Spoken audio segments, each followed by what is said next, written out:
வணக்கம் நண்பர்களே.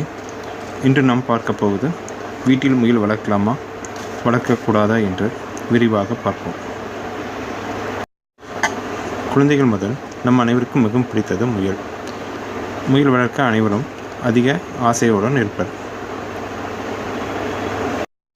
வீட்டில் முயல் வளர்க்கலாமா வளர்க்கக்கூடாதா என்பது நம் அனைவருக்கும் மிகப்பெரிய சந்தேகமே.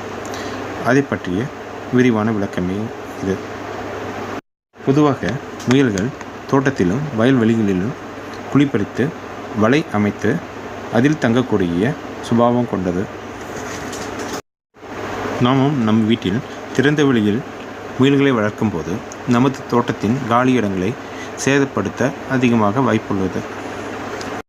வீட்டின் தரைப்பகுதியில் வளர்க்கும் போது வீட்டின் தரைப்பகுதியோ அல்லது மரப்பொருட்களையோ சேதப்படுத்த அதிக வாய்ப்பு இருக்கிறது.